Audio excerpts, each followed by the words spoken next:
Hey there, YouTube friends. Masked Bandit here. Thanks so much for hanging out with me today. I always appreciate it. Yes, we're back in Cities Skylines. Yes, we're back in Fisher's Landing. No, we didn't restart this time. Oh, yay. I told you we weren't going to restart. I told you I really enjoyed the direction we were headed in, and I absolutely do that. I do enjoy the direction we are headed in. In today's episode, we are going to be predominantly working on this apartment complex here. Something I've always wanted to do in Cities Skylines and never really did. And so I think these workshop items are from King Leno. I'm sure most of you who play Cities Skylines with mods know King Leno. I found some that kind of resembled ones that actually I lived in at one point here in Houston. Yeah, and we go from there, and we try and make a little complex. And it was more complicated than I originally gave it credit for. Only having one shape of this particular complex, of this particular apartment structure, made it a little bit more challenging than I originally anticipated, but that's okay. I did enjoy it. It was nice to finally be able to do this.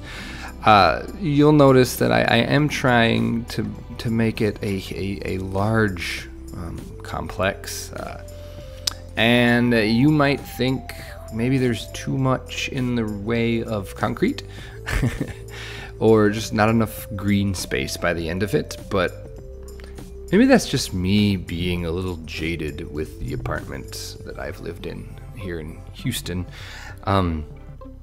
Most of them had glorious views of the parking lot, so that's something I kind of wanted to capture here, where this idea that it was just not all that spectacular. I wanted it to feel kind of not cheap, but just kind of depressing. Like, I don't know. Like down here in Houston, every one of these apartment complexes is called a luxury apartment.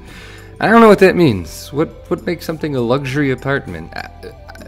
Because I tell you what, when I first moved down here, if what I was living in was considered a luxury apartment, then I don't want to see the unluxurious ones. But anyway, you're going to see a lot of trial and error as I try and figure out what I want. I wanted to use these King Leno networks, but copying and pasting them doesn't work quite as well as using the actual prop versions. So I'm gonna go with the prop version for just about all of it, and I think that looks better, and they're easier to use for me than the network ones. And I know the network roads or the network curbs and all that save on the part count. And I know there's a limited number of props you can place, somewhere in the 60-something thousand range. But I'm just gonna go with it for now and try and make it work. I felt like I really needed to use this in order to get it to feel realistic in its approach. So I had a heck of a time copying and pasting these over. I wasn't using the correct sides or something. I don't know exactly what was wrong with it. But you will notice plenty of discrepancies between the structures here. They don't all quite line up perfectly. I'm okay with it.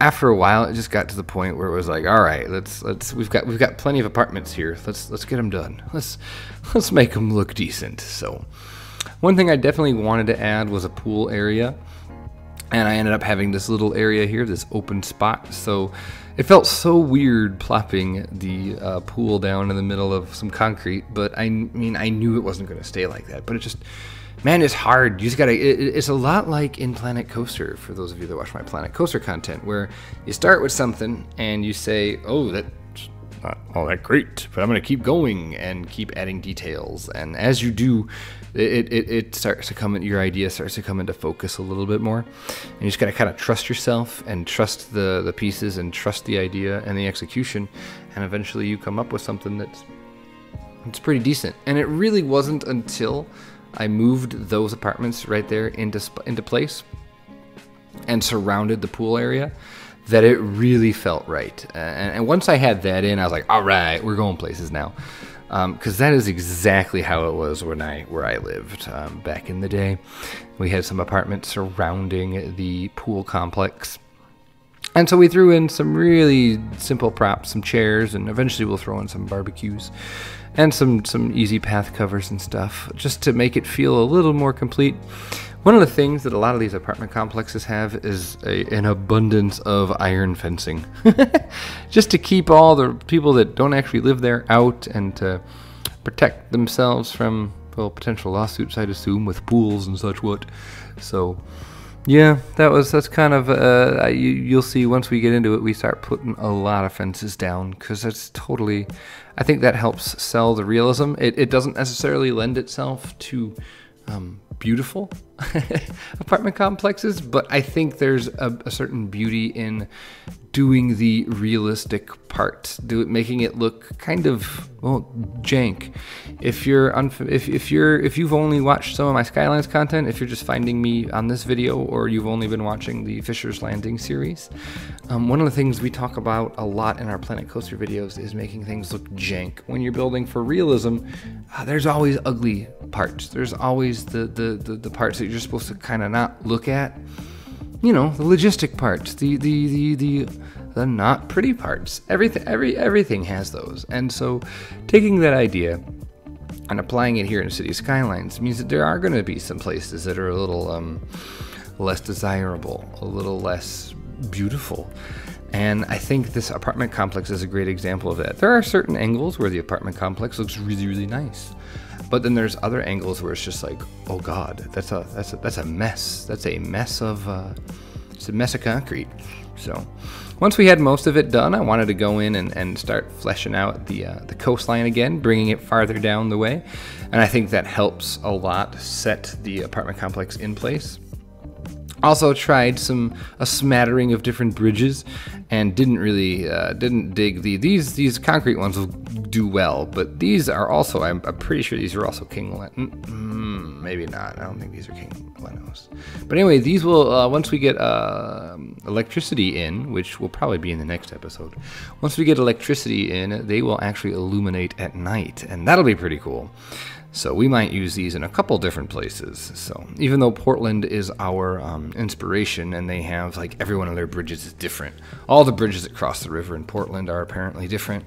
I don't know if ours will necessarily be that way. I'd like to get as many different ones in as I can, but the height of our bridges is making it rather difficult to get the bridges in where I want them and how I want them. So put the bridge in, and then it's back into the apartment complex. You'll notice I have a hard time just sitting through and pounding out one particular thing. I have to bounce around. It's something I just have to do. If you catch glimpses of it here in a time lapse, you'll notice there's this big yellow manor that's really fancy and doesn't really seem to fit anything else. That's supposed to be the office where, you know, you would go, the leasing office and all that, and I would assume the gym is in there, at least in the apartment complex I was in. The gym was in there, a bunch of other things. It's not perfect, but I didn't have anything else, and I didn't know where to start looking on the workshop. So if you're very familiar with the stuff on the workshop, and you know of something that would fit really well as a leasing office for the apartment complex, let me know. I am more than willing to replace that with something that is better. And I had this empty spot here, and I didn't know what to fill it with, so we just make it a really simple kind of courtyard park area. And again, like in the previous episode, really go to town with the trees, really make it feel like overdone, but I like it a lot. I think it looks really nice.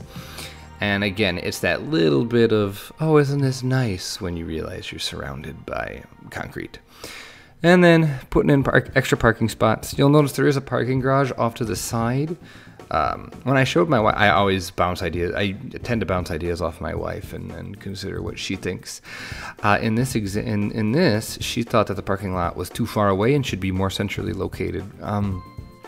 But I had already gone pretty far in with the development, and I didn't really want to move things around. So we're going to go with the story that these individual spots here close to each unit are the ones that you get as your parking spot. Like, you know, you get one parking spot per apartment complex. So That's the one you're allowed to park in. You've got a little permit that allows you to park there, and then everyone else has to park in the overflow parking, which is that garage back there. So that's my story. This is my story, and I'm sticking to it. So it seems to work well. So here's one of those examples where you can see that things aren't quite lined up as nicely as I anticipated them to be, but I'm okay with it. It's not the end of the world. I think it still looks pretty okay.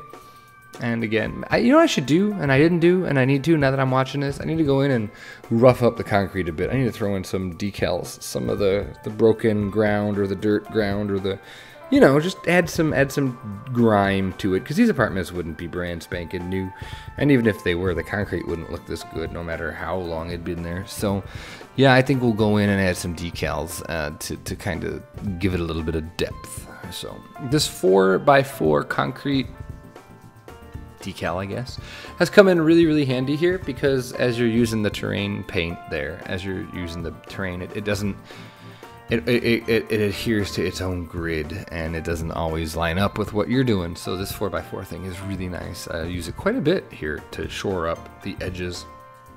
And then once all that's done, it's a matter of just adding some borders into the complex and all that. And I struggled here. I originally had the sprite removal mod that removes those little shrubby sprites from the ground, but I kind of like the texture of them. I wish I could remove them easier. You'll notice like that path there is just sticking out in the middle of nowhere, and I really don't like it there, and there's nothing I can do. I can't delete the sprites in just that area. So again, if there's a better way to do that, let me know. Again, this is kind of my Let's Learn How to Play Cities Skylines series. So if you know what I need to do to make that better, I would appreciate it. So I ended up just slabbing it all up with concrete anyway and throwing in some more curbing. That was kind of my go-to for when things didn't quite work out the way I wanted them to. But like I said, end of the day, I think it's pretty good. I think it shows the lack of niceness, I guess, that I associate with these kinds of apartments. They're fine for what they are, but end of the day, it just feels like you're kind of just stuck. At least I did when I lived there.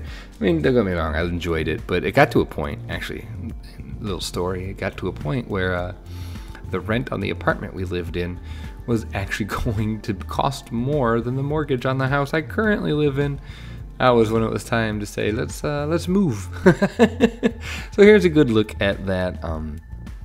Here's a good look at the leasing office, which is a town hall, actually. Again, pretty sure it's by King Leno. And it's fine. Again, I'd like something better, but I didn't really know what to search. So throwing in some prop cars, because these are not functional parking lots. I'm curious to see once we hook things up and we get some people living in here. I've seen in a lot of other YouTubers' videos that the parking lots that I'm using, the parking roads, they actually get cars in them. So I'm curious to see how that'll work. Hopefully it does. I'd like it to. Adding some perimeter fencing, wooden perimeter fencing, and then in other places we use the net. I think it's network. We use the network fencing, a wrought iron fencing, which I think looks really, really nice. I really do like it. Oops, excuse me, I bumped my microphone. And then it is just shoring it all up and adding lots of trees wherever there is some open space. That's kind of what I'm going to be doing a lot in this map. Whenever there's ample open space, I'll assume that it is a forested area. And I think that'll help set this whole vibe, because like when you look at maps of Portland, there's just trees everywhere. It's incredible. So it's kind of what we're doing. So at the end of that, I think we might get this might be all we do in this episode, actually, are these. I also detailed some church, and I don't know how much of that I recorded. What I've ended up doing is I'll record and then I'll stop and I'll come and I'll end up and I'll see something I want to do, and so I'll do like a little thing, and next thing I know, I've been playing for like 20 or 30 more minutes, which kind of bums me out, which means there's a bunch of stuff that I didn't record myself doing. But at the beginning of the video, you saw a nice view of the detailed church, and you'll get some more good views here of it, as well as the apartment complex at the end of the video. So yeah, I do believe that this is pretty much all that there is left. We're gonna add some garages. Had to make sure they were all matching. We wanted the white garages, so that meant placing a whole bunch. And figuring out a good place to put them was a surprising challenge. Ended up just putting them against the perimeter fence and then putting some on the other side as well. And that seemed to work just fine. So we'll go with those. These would cost extra. You'd have to pay extra to get a garage. But after that, that's pretty much all there is to the video, so I do hope you enjoyed, and if you did, hit a like button. And if you're new, consider subscribing so you don't miss any of the good stuff on the channel. With that being said, have yourself a great day, great night, great whatever, and I will see all of you for the next episode of Cities Skylines. Thanks so much for watching. Talk to you later. Bye-bye.